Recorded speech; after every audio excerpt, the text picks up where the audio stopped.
سورہ فاتحہ۔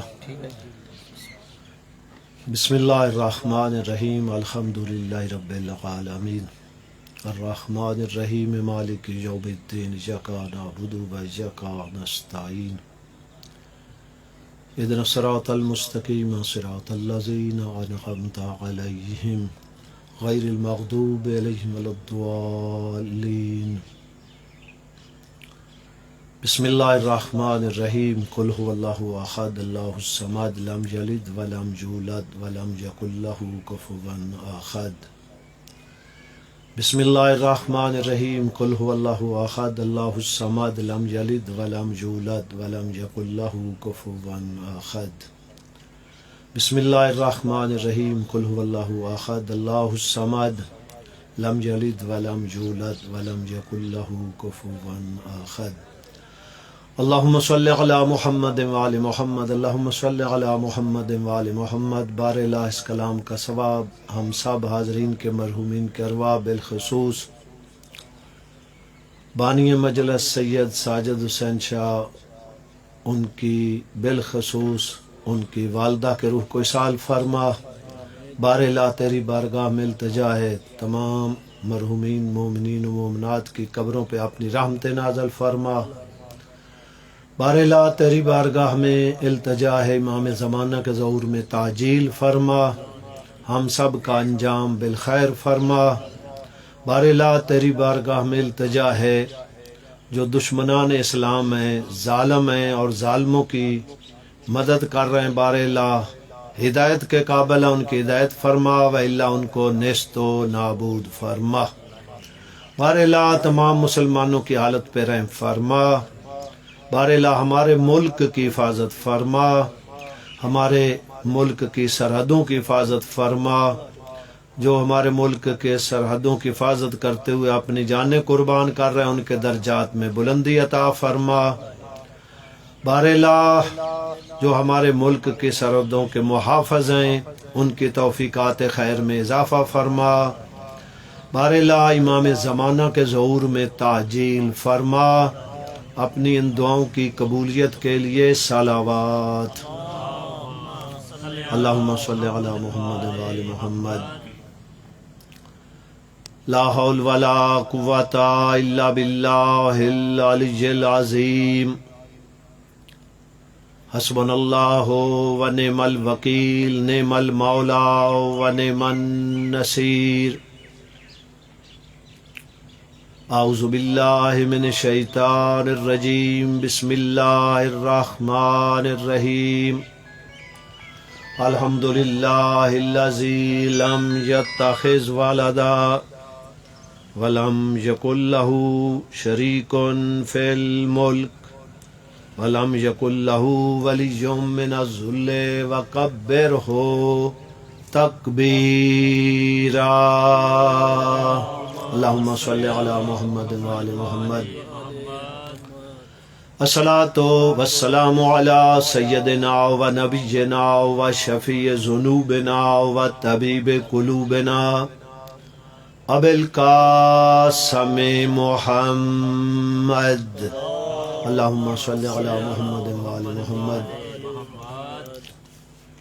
وآلہ الطیبین الطاہرین المعصومین الذین اذھب اللہ عنہم الرجس وطہرہم تطہیرا۔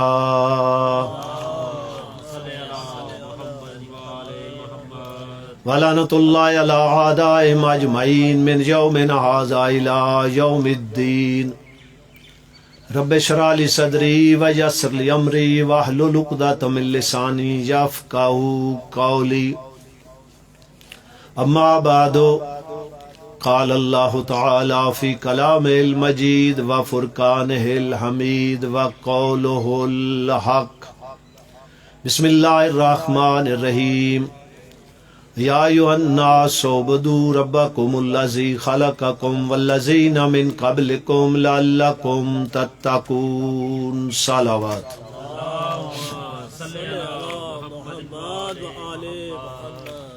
نعرہ تکبیر، نعرہ تکبیر، نعرہ رسالت، نعرہ رسالت، نعرہ حیدری، نعرہ حیدری، حسینیت، حسینیت، یزیدیت، یزیدیت، بر محمد و آل محمد صلوات۔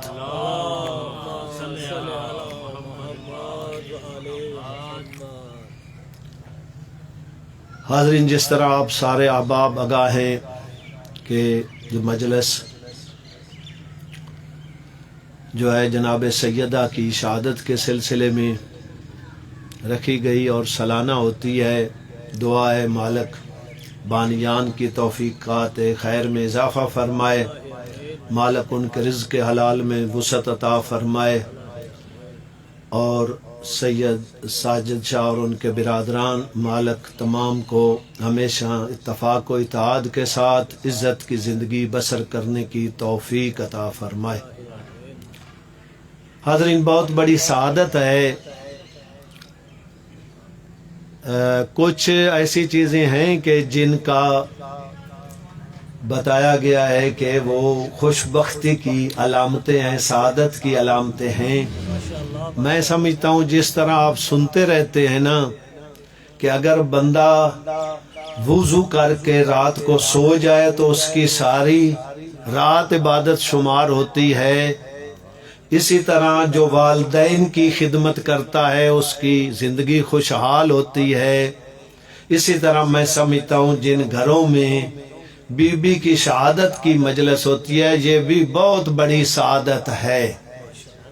لہذا اس حوالے سے حاضرین ظاہر ہے کہ الحمدللہ کہ علماء آپ کے پسندیدہ انشاءاللہ پڑھنے والے ہیں، ابتدائی مجلس ہے۔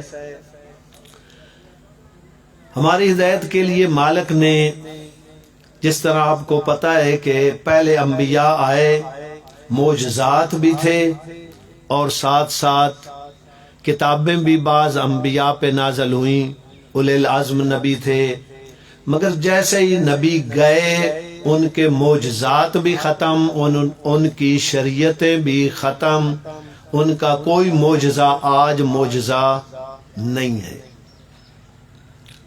اس مالک کا احسان ہے کہ اس اللہ نے ہمارے نبی کو ہزاروں کی تعداد میں معجزات دیے،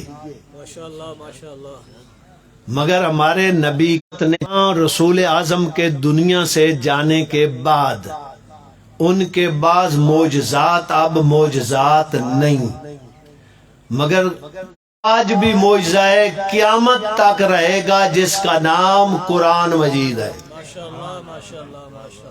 یہ وہ معجزہ ہے جو باقی ہے آج بھی، مثلا یہ ہے کہ وہ اس کا چیلنج موجود ہے، ان کنتم ریبم فی ریبم، اگر تم شک و شبہ میں ہو جو ہم نے اپنے بندے پہ نازل کیا ہے تو اس جیسا پورا نہیں تو کم از کم کوئی صورت بنا کر لاؤ، اور تم ساتھیوں کو سوائے اللہ کے سب کو پکار لو، ان کنتم صادقین، اگر تم سچے ہو کہ اس میں کوئی شک ہے تو بنا لاؤ ایک سورہ۔ آج بھی چیلنج قرآن کا جس طرح حضور کی زندگی میں تھا آج بھی موجود ہے۔ صلوات۔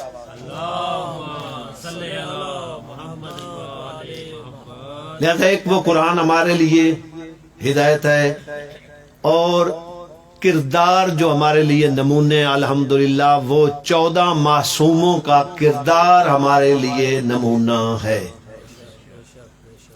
اسی حوالے سے ہم نے اپنی زندگی بسر کرنی ہے، اور یہ بھی طے ہے کہ اس کو اور زیادہ جم کر دوں تو خلاصہ کر دوں تو کہہ سکتا ہوں شیعت ماتے ہیں،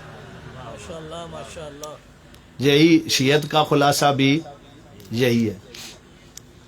لہذا وہ قرآن پاک جس کے بارے میں حضور کا ارشاد ہے، فضل القرآن علی سائر الکلام کا فضل اللہ علی خلقہ، قرآن مجید کی تمام کلاموں کے اوپر ایسے ہی فضیلت ہے جیسے اللہ کی عظمت تمام مخلوق کے اوپر ہے۔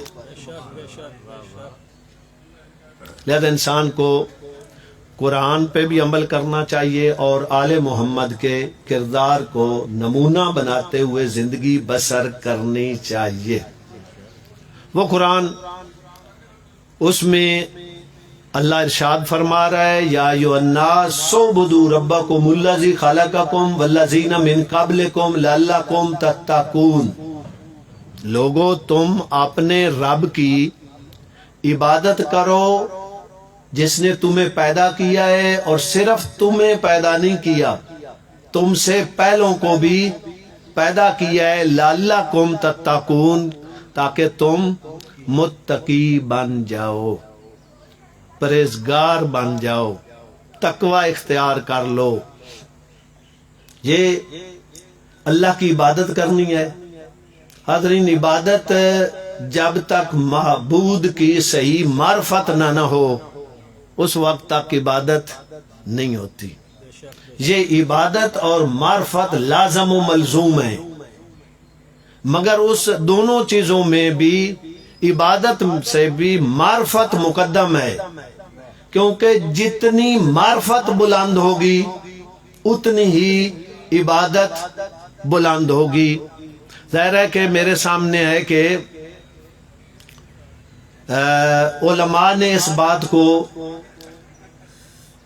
حضرت امام خمینی رحمت اللہ علیہ نے اس بات کو، مجھے کتاب اس وقت نہیں ہے ذہن میں، نماز کے حوالے سے ہے، اس میں انہوں نے لکھا ہے کہ ساری بعد از رسول، ساری کائنات بھی مل کر، دوسرے لفظوں میں جن و انس مل کر بھی مولا امیر علیہ السلام کی ایک تکبیرۃ الاحرام کا بھی مقابلہ نہیں کر سکتے،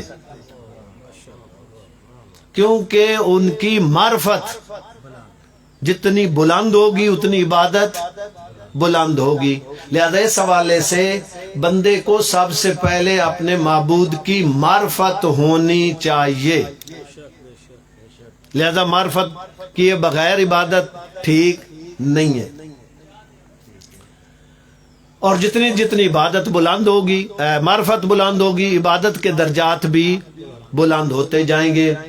میں بالکل، چونکہ بزرگان برادران تشریف فرمائے جنہوں نے پڑھنا ہے، اس وقت کو مد نظر رکھتے ہوئے، چونکہ مجلس بی بی کی شہادت کے حوالے سے ہے، اسی بات کو بی بی نے ایک جگہ پہ جہاں دربار میں جا کر خطبہ دیا ہے نا، اپنا حق مانگنے کے لیے جب گئی ہیں تو وہاں پہ خطبہ طویل ہے، اس میں بی بی نے کچھ احکام، فلسفہ احکام بھی بیان کیا ہے، جس میں بتایا گیا ہے کہ اللہ نے عبادت کو کیوں فرض قرار دیا ہے، روزہ کیوں فرض قرار دیا گیا ہے۔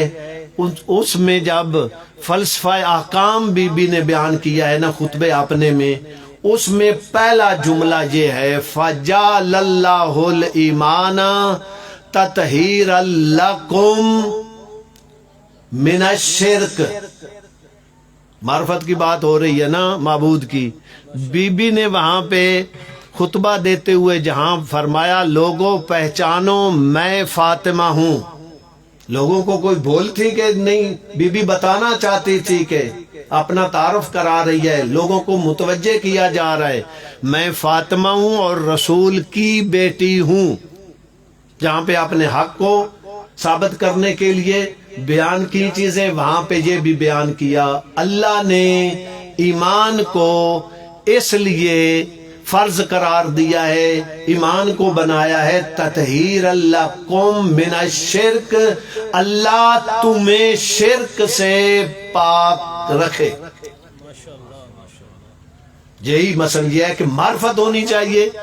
لہذا اس حوالے سے بی بی نے اس بات کو واضح لفظوں میں بیان کر دیا کہ ایمان جو اللہ نے رکھا ہے وہ اس لیے کہ تم شرک سے بچ جاؤ۔ لہذا بہت زیادہ گناہ اور بھی تھے جس سے بندے کو بچنا چاہیے، مگر ایمان کو شرک سے بچنے کا پاکیزگی، یعنی اس سے شرک سے بچ جاؤ، اس لیے ایمان کو اللہ نے بنایا ہے کہ تم ایمان لے آؤ۔ صلوات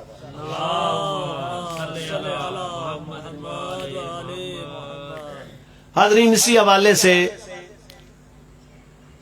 بہت بڑے گناہ ہیں، مگر طے ہے کہ اللہ کریم ہے، وہ معاف کرنے والا ہے، وہ رحیم ہے، وہ غفور ہے۔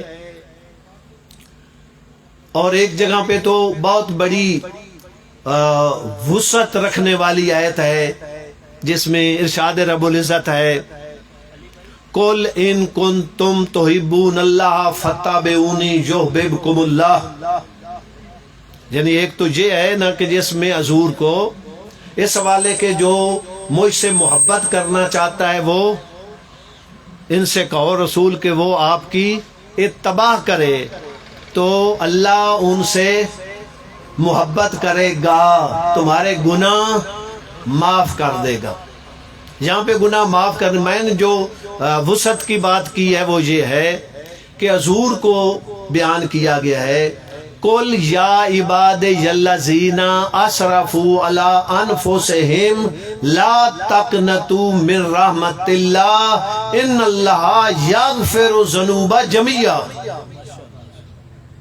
جی مثلا اتنی بڑی وسعت ہے اس حوالے سے اس آیت میں، میرا حبیب میرے بندوں سے کہہ دو جنہوں نے اپنے نفسوں پہ ظلم کیا ہے، نافرمانی کی ہے، گناہ کیا ہے، لا تقنطوا من رحمت اللہ، وہ اللہ کی رحمت سے مایوس نہ ہوں۔ ان اللہ یغفر الذنوب جميعا، اللہ تمام معاف کرنے والا ہے۔ یعنی تمام، جمی تو آپ صاحب الحمدللہ سمجھتے ہیں، جمی کا معنی ہے تمام گناہوں کو معاف کر دینے والا ہے۔ تو انسان جو ہے اس کو اس طرف متوجہ ہونا چاہیے، اس کی نافرمانی نہیں کرنی چاہیے، مالک کی نافرمانی نہیں کرنی چاہیے، گناہ نہیں کرنا چاہیے۔ اگر ہو جائے تو مایوس بھی نہیں ہونا چاہیے، وہ مالک گناہوں کو، تمام گناہوں کو معاف کر دینے والے۔ میں نے عرض کی ہے معرفت معبود کی ہونی چاہیے۔ یہاں اس قرآن میں آج ایک بہت بڑا مسئلہ ہے کہ پڑھنے والا کوئی بھی ہو، تمام مکاتب میں یہ ہو رہا ہے، وہ جس چیز کو ثابت کرنا چاہتا ہے وہ ایک آیت لے لیتا ہے، دوسری 100 آیتیں بھی اس بات کی وضاحت کر رہی ہوں ادھر نہیں جاتا، اسی پہ وہ اپنا موقف جو ہے لوگوں کے سامنے پیش کرتا ہے۔ لہذا میں بھی آپ کے سامنے اسی حوالے سے آپ کو متوجہ کرنا چاہتا ہوں اس مسئلے کی طرف۔ یقیناً اللہ نے یہاں پہ اس آیت میں فرمایا کہ اللہ تمام گناہوں کو معاف کرنے والا ہے، مگر سورہ نساء میں ارشاد رب العزت ہے، ان اللہ لا یغفر ان یشرک بہ ویغفر ما دون ذلک لمن یشاء۔ جو بندہ شرک کرتا ہے، جو اللہ کے ساتھ کسی کو شریک قرار دیتا ہے، اللہ اسے معاف نہیں کرتا، اس کے علیحدہ جس کی مصلحت ہوگی جو چاہے گا وہ معاف کر دے گا۔ لہذا اب اگر آپ ادھر جائیں تو اس کا مطلب یہ ہے کہ تمام معاف کرنے والا ہے، ادھر آئیں تو شرک معاف نہیں ہوتا۔ تو میں بھی بات کو آپ کے ذہنوں کو پریشان نہیں کرنا چاہتا اس حوالے سے کہ اب اس کو کس طرح، مثلا ایک بندہ شرک کرتا ہے تو اس کو اللہ فرما رہا ہے قرآن میں کہ اللہ معاف نہیں کرتا، ادھر یہ ہے کہ اللہ سارے گناہ معاف کر دیتا ہے۔ ظاہر ہے حاضرین، اگر کوئی بندہ شرک کی حالت میں دنیا سے چلا جائے اس کے لیے کوئی معافی نہیں۔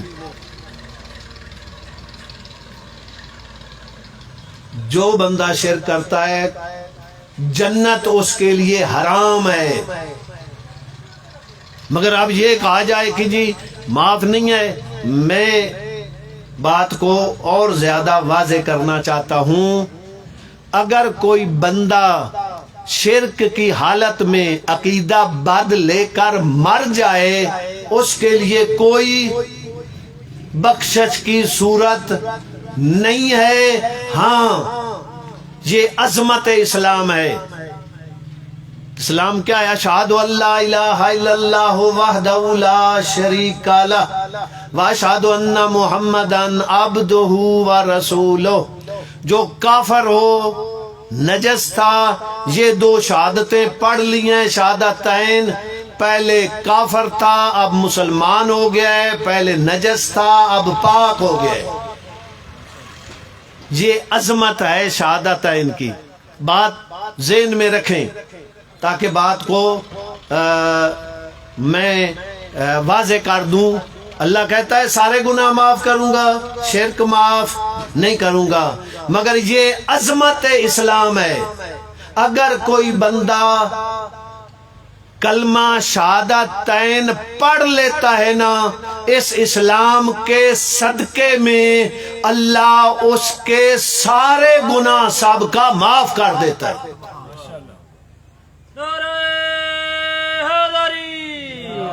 جی ہے اصل میں کہ مالک دو جہاں اس کے سارے گناہوں کو معاف کر دیتا ہے اگر زندگی میں وہ شہادتین پڑھ لے، ایمان لے آئے۔ بی بی نے بھی خطبے میں کیا فرمایا؟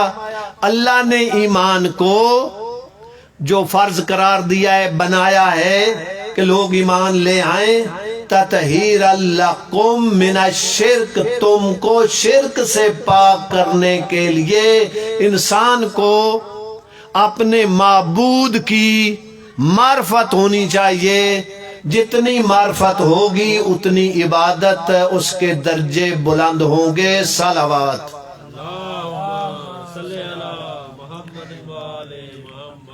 بار دیگر صلوات۔ حاضرین، بی بی کی عظمت انشاءاللہ آج سارا دن برادران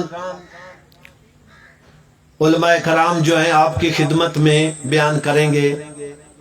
یہ بی بی کی عظمت ہے کہ تمام مکاتب نے بھی لکھا ہے، حتیٰ صحیح بخاری نے بھی لکھا ہے، کلما جاءت فاطمہ، جب بھی سیدہ بابا کے پاس آتی تھی نا، رسول اعظم کھڑے ہو کر آگے بڑھ کر ان کا استقبال کرتے تھے،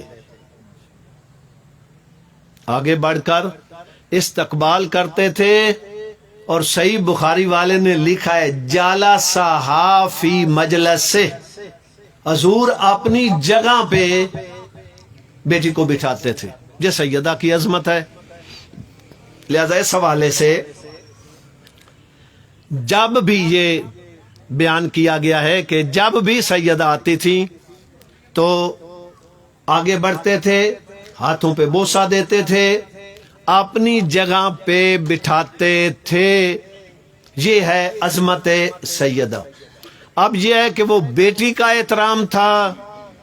اگر باپ بیٹی کا احترام اس حوالے سے حضور کرتے تھے تو پھر آگے امت کو بھی کرنا چاہیے تھا، مگر کوئی نہیں ہے۔ کسی بیٹی کا احترام اس حوالے سے نہیں ہے۔ حتیٰ کہ میں تھوڑی سی وضاحت کر دوں، کچھ بیٹیاں ایسی بھی تھیں جو قابل احترام تھیں، مثلا جو زوجہ رسول ہے، ایک مقام ہے، وہ قابل احترام تھیں، مگر ان کے والد بھی ان کی زندگی میں اپنی بیٹیوں کے لیے کھڑے نہیں ہوتے تھے۔ یعنی بیٹی کا احترام اس حوالے سے کہ بیٹی حضور کھڑے ہو رہے ہیں بیٹی کے احترام میں، تو لہذا باقی بھی کھڑے ہوں۔ یعنی کچھ تھیں جو قابل احترام بھی تھیں، مگر ان کے باپ بھی ان کے احترام کے لیے کھڑے نہیں ہوئے۔ اس کا مطلب یہ ہوا کہ جناب رسول خدا صرف بیٹی کے احترام کے لیے کھڑے نہیں ہوتے تھے، سیدہ کی عصمت کو، مقام کو نظر رکھتے ہوئے ان کا احترام کرتے تھے۔ لہذا یہ بی بی کی عظمت ہے۔ اس حوالے سے جہاں تک تعلق ہے، ایک دو جملے آپ کی خدمت میں عرض کر دوں۔ بی بی فرماتی ہیں تمہاری دنیا میں مجھے 3 چیزیں پسند ہیں، 3 چیزیں مجھے پسند ہیں تمہاری دنیا میں سے۔ پہلی چیز جو اس حوالے سے 3 چیزیں ہیں، ان میں سے ایک ایک کر کے آپ کی خدمت میں عرض کروں۔ پہلی چیز بی بی فرماتی ہیں کہ مجھے تلاوت قرآن پسند ہے، تلاوت قرآن تمہاری دنیا میں مجھے پسند ہے، انفاق فی سبیل اللہ مجھے پسند ہے، اللہ کی راہ میں خرچ کرنا مجھے پسند ہے۔ اور کس طرح ان کے وہ اللہ کی راہ میں خرچ کرنا کس حد تک تاریخ میں ہے آپ سنتے رہتے ہیں، سورہ دار گواہ ہے اس حوالے سے بھی، مگر میں آپ کے سامنے صرف یاد دہانی کے لیے شادی کے موقع پہ رسول خدا صلی اللہ علیہ وآلہ وسلم نے جو ایک جوڑا بنوا کر دیا شادی کے لیے، تو جب شادی کے دوسرے دن یا بعد میں حضور ملاقات کے لیے تشریف لے گئے تو جناب سیدہ نے وہ نیا لباس جو شادی والا جوڑا تھا وہ نہیں پہنا ہوا تھا، کوئی اور جوڑا پہنا ہوا تھا۔ حضور نے پوچھا بیٹی آپ کو ایک شادی کا جوڑا بنوا کر دیا تھا، شادی کے ایام تھے، وہ آپ نے نہیں پہنا ہوا۔ انفاق فی سبیل اللہ، بی بی کہتی ہیں مجھے تمہاری دنیا میں ایک چیز اللہ کی راہ میں خرچ کرنا زیادہ محبوب ہے، زیادہ پسند ہے۔ سنو گے جملہ؟ دیکھ کر عرض کرتی ہیں بابا جان رات کو کوئی سائل آ گیا تھا، اس نے سوال کیا ہے، کوئی متوجہ نہیں تھا، میں نے وہ شادی والا جوڑا اللہ کی راہ میں سائل کو دے دیا ہے۔ جب کہا کہ سائل کو دے دیا ہے، حضور نے فرمایا بیٹا شادی کے ایام تھے، کوئی اور جوڑا دے دیا ہوتا۔ توجہ ہے آپ کی؟ جناب سیدہ دیکھ کر عرض کرتی ہیں بابا جان مجھے اللہ سے حیا آتا ہے کہ میں خود نیا جوڑا پہنوں اور اس کی راہ میں پرانا دوں۔ یہ ہے بی بی جو فرماتی ہیں کہ مجھے ایک چیز اللہ کی راہ میں خرچ کرنا تمہاری دنیا میں پسند ہے، تلاوت قرآن ہے، لہذا ہمیں بھی اس طرف متوجہ رہنا چاہیے، قرآن کی تلاوت کرنی چاہیے۔ قرآن بی بی کو تلاوت پسند ہے، ویسے بھی قانون الہی ہے، اور جب ہم نے عمل کرنا ہے تو قرآن کے مطابق کرنا ہے۔ قرآن پڑھنا ثواب ہے، ایک ایک حرف پہ ایک حرف پڑھا جائے نا، ایک حسنہ اس بندے قاری قرآن کو ملتی ہے، اور ایک حسنہ میں 10 نیکیاں ہوتی ہیں۔ جو قاری قرآن، اچھا یہ ہے کہ پھر یہ بھی نہیں ہے کہ کوئی لفظ ایک اس پہ نہیں، وضاحت ہے۔ جو میں بیان کر رہا ہوں اسی قول میں یہ وضاحت ہے کہ الف علیحدہ حرف ہے، لام علیحدہ حرف ہے، میم علیحدہ حرف ہے، یعنی ایک ایک حرف پہ، ایک لفظ پہ نہیں، ایک ایک حرف پہ اللہ ایک حسنہ عطا فرماتا ہے اور اس کی 10 نیکیاں عطا فرماتا ہے۔ اور اب آپ اندازہ کریں قاری قرآن صرف بسم اللہ پڑھے تو کتنی نیکیاں اللہ اس کو عطا فرماتا ہے۔ وہ کتنا غفور الرحیم ہے، اس نے کتنی مثلا بندوں کے لیے رحمت کے دروازے کھول رکھے ہیں، اور بندہ جو ہے پھر بھی نہ اس نیکی کو حاصل کرے تو وہ بد نصیب انسان ہے۔ صلوات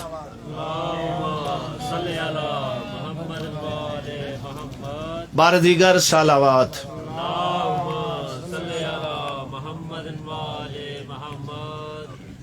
بس بسم اللہ جی، بس جی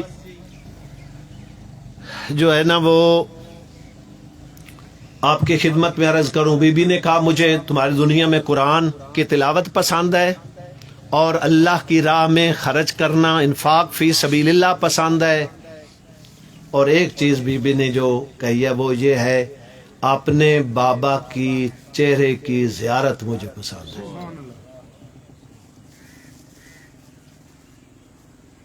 کتنا یہ جو پہلو ہے بی بی کی نظر میں تھا کہ میں اپنے بابا کی زیارت جو ہے مجھے پسند ہے، قرآن پڑھنے کے ساتھ، انفاق فی سبیل اللہ کے ساتھ۔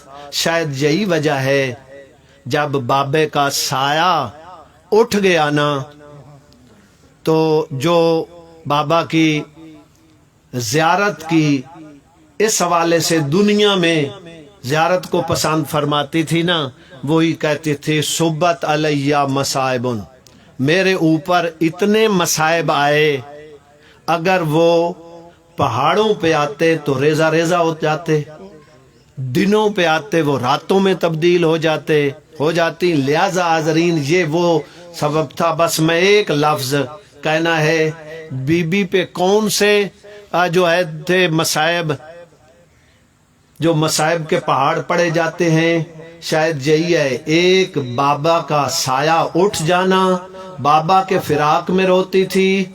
ایک غم بی بی کو علی علیہ السلام کی تنہائی کا بھی تھا۔